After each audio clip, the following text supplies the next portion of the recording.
사도신경으로 우리 신앙을 고백하겠습니다. 나는 전능하신 아버지 하나님 천재 창조주를 믿습니다. 나는 그의 유일하신 아들 우리 주 예수 그리스도를 믿습니다. 그는 성령으로 잉태되어 동정녀 마리아에게 나시고 본디오 빌라도에게 고난을 받아 십자가에 못 박혀 죽으시고 장사된 지 사흘 만에 죽은 자 가운데서 다시 살아나셨으며 하늘에 오르시어 전능하신 아버지 하나님 우편에 앉아 계시다가 거기로부터 살아있는 자와 죽은 자를 심판하러 오십니다. 나는 성령을 믿으며 거룩한 공교회와 성도의 교제와 죄를 용서받는 것과 몸의 부활과 영생을 믿습니다. 아멘. 구약성경 1263쪽 호세아 9장을 교독하겠습니다. 이스라엘아, 너는 이방 사람처럼 기뻐 뛰놀지 말라. 네가 음행하여 네 하나님을 떠나고 각 타작마당에서 음행의 값을 좋아하였느니라. 타작마당이나 술틀이 그들을 기르지 못할 것이며 새 포도주도 떨어질 것이요. 그들은 여호와의 땅에 거주하지 못하며 에브라임은 애굽으로 다시 가고 아수르에서 더러운 것을 먹을 것이니라. 그들은 여호와께 포도주를 부어드리지 못하며 여호와께서 기뻐하신 바도 되지 못할 것이라. 그들의 재물은 애곡하는 자의 떡과 같아서 그것을 먹는 자는 더러워지나니 그들의 떡은 자기의 먹기에만 소용될 뿐이라 여호와의 집에 드릴 것이 아님이니라. 너희는 명절날과 여호와의 절기의 날에 무엇을 하겠느냐? 보라, 그들이 멸망을 피하여 갈지라도 애굽은 그들을 모으고 그들은 장사하리니 그들의 은은 귀한 것이나 찔레가 덮을 것이요 그들의 장막 안에는 가시 덩굴이 퍼지리라. 형벌의 날이 이르렀고 보응의 날이 온 것을 이스라엘이 알지라. 선지자가 어리석었고 신에 감동하는 자가 미쳤나니 이는 네 죄악이 많고 네 원한이 큼이니라. 에브라임은 나의 하나님과 함께 한 파수꾼이며 선지하는 모든 길에 친 새 잡는 자의 그물과 같고 그의 하나님의 전에는 원한이 있도다.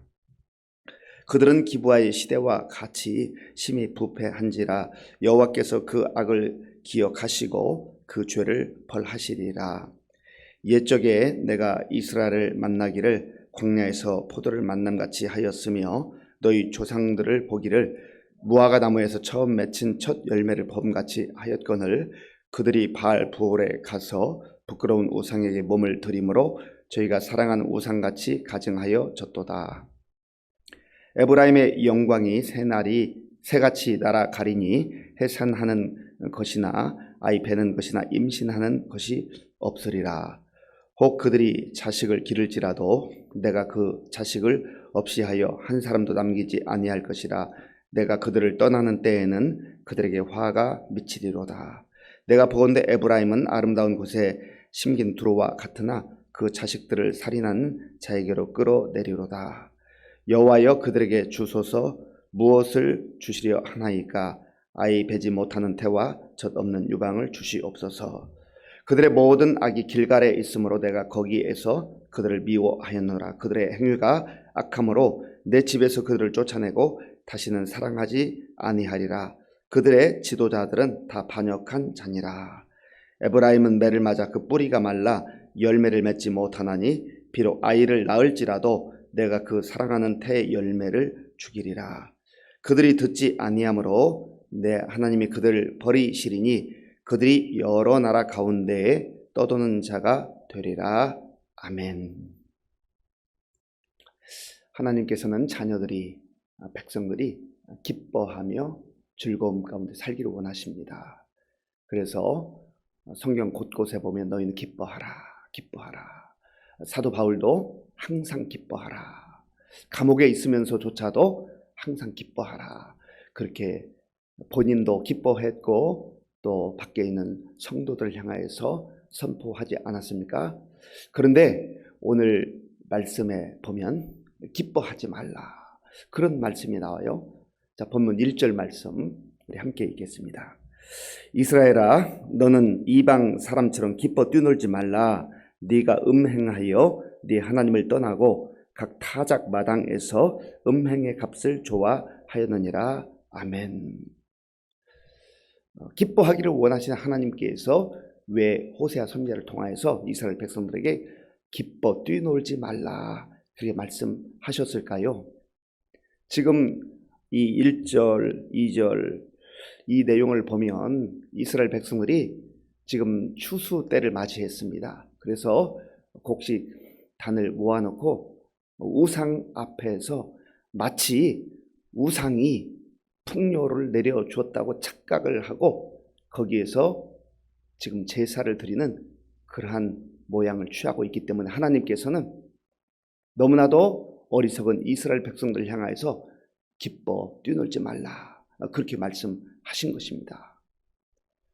하나님께서 주셨고 하나님께서 보호하셨고 하나님께서 모든 것을 공급해 주신 것을 기억하며 그것을 기뻐하고 감사하는 그러한 삶이 되어야 하는데 우상 앞에서 마치 풍요를 그들이 받아 누리는 것처럼 착각하고 그렇게 춤추고 있기 때문에 그것을 지금 지적하고 있는 것입니다. 하나님께서 말씀하시잖아요. 네가 음행하여 네 하나님을 떠나고 각 타작 마당에서 음행의 값을 좋아하였느니라. 음행했다라고 하는 것은 크게는 두 가지인데 한 가지는 먼저는 영적 음행을 말합니다. 영적 음행. 하나님만 사랑하고 하나님만 경외하고 하나님만 의지해야 할 이 이스라엘 백성들이 하나님을 저버리고 우상을 섬기는 것, 우상 앞에가 절하는 것을 음행했다 그렇게 말합니다. 그리고 또한 두 번째 의미는 실제적으로도 육체적 음행을 범하는 그 모습을 꼬집고 있습니다. 당시 우상을 섬기던 이 사제들, 그 앞에서 제사를 이제 인도하던 이 사제들 가운데에 마치 창기와 같은, 그래서 우상 앞에서 성적 그러한 음행을 행하는 그런 일들이 아주 많이 있었습니다. 그래서 그것을 일컬어서 음행을 했다라고 하는 것입니다. 그러니까 영적으로도 음행하고 육신적으로도 음행하는 그러한 부패하고 타락한 모습을 하나님께서 보고 계시면서 지금 기뻐할 때가 아니라는 거예요. 추수할 때가 아니라는 거예요. 그리고 2절에서 곧바로 하나님께서 말씀하십니다. 2절 제가 읽어보겠습니다. 타작 마당이나 술틀이 그들을 기르지 못할 것이며 새 포도주도 떨어질 것이요. 아멘. 지금 타작했다고 추수했다고 이들이 우상 앞에 가서 절하고 춤추고 뛰놀지만 머지않아 하나님께서 그 추수한 것들을 다 없애버리실 것이다.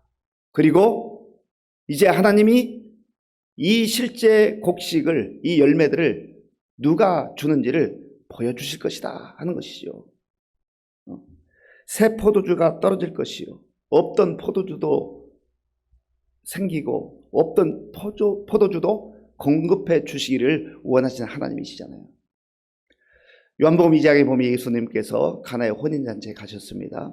잔치집에 포도주가 떨어졌어요. 예수님께서 하인들에게 물을 가지고 물통에 넣어서 연회장에 갖다 주라 했습니다. 잔치집에 포도주가 떨어지면 정말 그 유대 사회에서는 잔치가 이제 끝난 거나 마찬가지입니다. 즐거움이 다 깨지는 순간이에요. 그런데 예수님께서 물로 새 포도주를 주셨잖아요. 만들어 주셨잖아요. 그렇게 하기를 원하시는 우리 주님이신데 오늘 여기서 새 포도주가 떨어질 것이 왜 그렇습니까? 하나님을 경외하지 않고 모든 것들을 우상 앞에서 즐기고 우상이 준 것으로 그렇게 착각하기 때문에 이제 하나님의 심판이 임하게 될 것이라 그런 이야기지요. 3절 말씀 3절 우리 함께 읽겠습니다. 그들은 여호와의 땅에 거주하지 못하며 에브라임은 애굽으로 다시 가고 아수르에서 더러운 것을 먹을 것이니라. 아멘. 그들은 여호와의 땅에 거주하지 못하게 될 것이다. 지속적으로 하나님의 말씀, 하나님께서 경고하시는 선지자를 통해서 경고해 주시는 그 말씀을 듣지 않으면 여호와의 땅에 더 이상 거주하지 못할 것이다. 어제 말씀에서는 나팔을 불라 했잖아요. 나팔을 불어서 하나님의 말씀을 들려줌에도 불구하고 그들이 귀담아 듣지 않는 것, 무시해버리는 거죠. 그러면 때가 될 때 하나님께서 너희들 이제 이 땅에서 더 이상 살 수 없게 될 것이다 라고 하는 것이죠. 그런 것을 전혀 알지 못하는 거예요. 하나님은 지금 아픈 마음으로, 사랑의 마음으로 이들에게 끊임없이 선지자를 통해서 말씀하고 있는 것이죠. 그래서 하나님의 말씀이 들려올 때 우리가 귀담아 듣고 말씀에 청종하는 것이 정말로 중요하다 하는 것입니다. 살 길이라 하는 것이지요. 에브라임은 애굽으로 다시 가고 아수르에서 더러운 것을 먹을 것입니다. 애굽으로 다시 간다는 그 의미는 무슨 말씀입니까? 애굽은 이스라엘 백성들이 종살이 하던 곳 아닙니까? 종노릇 하던 곳, 노예로 정말 처절하게 살던 곳, 그곳으로 다시 가게 될 것이다. 그리고 아수르에서 더러운 것을 먹게 될 것이다. 이들이 하나님의 은혜와 사랑 가운데 살았음에도 불구하고 하나님의 은혜를 기억하지 못하고 하나님을 떠나게 될 때 결국은 땅도 잃어버리고 그들이 포로로 끌려가서 비참한 그러한 신세로 전락하게 될 거라는 것을 말씀하고 있는 것입니다. 이 날을 일컬어서 호세아 선지자는 형벌의 날이다 그렇게 말합니다. 7절 말씀, 7절을 제가 읽겠습니다. 형벌의 날이 이르렀고 보응의 날이 온 것을 이스라엘이 알지라. 선지자가 어리석었고 신에 감동하는 자가 미쳤나니 이는 내 죄악이 많고 내 원한이 큼이니라. 아멘. 형벌의 날이 이르렀고 보응의 날이 이르게 될 것이다. 아직까지는 오지 않았지만 머지않아 오게 될 거라는 거예요. 그래서 하나님은 지금 형벌을 내리시고 이들에게 죄에 대해서 보응하시는 것, 거기에 목적이 있는 것 아니에요. 어제도 나팔을 통해서 경고의 말씀을 들려주시고 오늘도 다시 호세아를 통해서 끊임없이 경고의 말씀을 해주시는 것이죠. 그 이유와 목적이 무엇입니까? 돌아오라는 거예요. 돌이키라는 거예요. 하나님의 말씀을 경청하고 바른 길로, 사는 길로, 생명의 길로 돌아오라고 말씀하시는 거죠. 그럼에도 불구하고 끝까지 고집을 피우고 하나님의 말씀을 거부하게 될 때, 그때에는 형벌의 날이 반드시 온다. 보응의 날이 반드시 오게 된다고 하는 것입니다. 거짓 선지자들의 말을 듣는 것입니다. 참 선지자, 하나님의 말씀을 전하는 선지자의 말씀을 듣지 않고 거짓 선지자들이 괜찮다고 하는 것, 얼마든지 이대로도 괜찮다, 안전하다, 그렇게 하는 거짓 선지자들의 말에 속아 넘어간다는 것이죠. 우리가 사는 이 세상도 마찬가지입니다. 형벌의 날, 보응의 날이 없으면 얼마나 좋겠습니까? 이 형벌의 날, 보응의 날은 두 가지 의미가 있어요. 하나는 개인적으로 맞이하는 종말을 의미해요. 개인적으로. 우리가 다 큰 소리치고 다 잘 사는 것 같아도, 하나님 없이도 괜찮은 것 같아도 언젠가 개인적으로 하나님께서 부르시는 날이 있어요. 그 날이 개인적으로 맞이하는 종말입니다. 그리고 우주적 종말이 있어요. 예수님께서 말씀하신 대로 언젠가 때가 되면, 하나님의 때가 되면 예수님께서 재림하시는 그 때가 있어요. 그때는 우주적 종말이에요. 모든 사람이 동시적으로 하나님을 경외하는 사람들은 그날 만왕의 왕으로 오시는 우리 재림의 예수님을 기쁨으로 맞이하게 될 거예요. 그날은 주님을 의지하고 주님을 경외하고 예수 안에 있는 자들에게는 영광의 날이 될 것입니다. 그러나 여전히 자기 고집으로 하나님 없이 사는 인생, 하나님 말씀을 거부하고 사는 인생들에게는 바로 형벌의 날, 보응의 날이 된다고 하는 것입니다. 이것은 그 사람이 믿든지 안 믿든지 그것과 상관이 없어요. 하나님께서 행하신 그 날이 반드시 있다고 하는 것을 우리가 꼭 기억해야 합니다. 그렇다고 한다면 우리가 보응의 날을 두려워하고 무서워할 것이 아니라 하나님께서 믿는 자들에게, 말씀에 순종하는 자들에게 주신 그 영광의 날을 기대하는 것이죠. 그리고 우리에게 기회가 있는 동안, 하나님께서 우리에게 시간을 주신 동안 내가 그 약속의 말씀을 믿고 말씀 따라 살아갈 뿐만 아니라 이 약속을 믿지 않고 살아가는 우리 주변에 있는 사람들에게, 그래서 복음을 전하는 거예요. 때로는 복음을 전할 때 조롱을 당하기도 하고 쓴소리를 듣기도 하고 욕을 먹기도 하지만 그럼에도 불구하고 복음을 전하는 것이죠. 지금도 세계 곳곳에 나아가서 복음을 전하는 선교사님들도 마찬가지예요. 그들도 다 우리 편한 환경에서, 좋은 환경에서 자기 나라에서 살기를 원하지만, 그러나 그 험지에 가서 복음을 전하는 이유가 무엇입니까? 영광의 나라를 알리고 싶은 거예요. 또 믿지 않는 자들에게는 형벌의 날이 있음을 알리고 싶은 거죠. 그래서 이 십자가의 사랑과 은혜뿐만 아니라 십자가의 공의가 동시적으로 나타나는 그 하나님의 뜻을, 말씀을 우리가 잘 귀담아 들어야 한다는 것입니다. 이 시대, 영적으로 참으로 부패하고 영적으로 혼돈했던 이 시대를 하나님께서는 호세아를 통하여서 마치 기브아의 시대와 같다, 그렇게 말씀하세요. 본문 9절 말씀, 9절을 우리 함께 읽겠습니다. 그들은 기브아의 시대와 같이 심히 부패한지라 여호와께서 그 악을 기억하시고 그 죄를 벌하시리라. 아멘. 그들은 기브아의 시대와 같았다. 이 기브아의 시대는 사사기를 읽어보면 기브아의 시대가 어떠했었는가를 아주 분명히 알려줍니다. 사사기 19장과 20장에 보면 기브아라고 하는 지역에서 일어났던 일들을 아주 상세하게 설명을 하고 있습니다. 어떤 레위인은 하나님의 전에서 예배드리고 하나님을 경외하고 하는 일을 섬기던 그런 사람이에요. 그런데 이 사람이 첩을 두었어요. 첩. 그러니까 벌써 이 제사장이 첩을 두었다. 영적으로 얼마나 혼돈의 시대이고 부패한 시대였는가를 말해주잖아요. 그런데 기브아라는 지역에 갔는데 거기 있었던 불량배들이 그 첩을 빼앗아서 아주 강제적으로 집단 성폭행을 했습니다. 그래서 그 첩이 죽게 됐어요. 그러니까 이 레위인이 이 첩의 시체를 12토막을 냅니다. 그래서 이 이스라엘 각 족속 부족에게 다 보내요. 이런 끔찍한 일이 벌어졌어요. 그래서 정말 시대에 이러한 일이 일어나니까 11지파가 모여서 한 지파, 베냐민 그 지파와 싸우는 가운데 한 지파가 완전히 없어질 상황이 되었습니다. 그런 상황들을 기브아 시대라고 해요.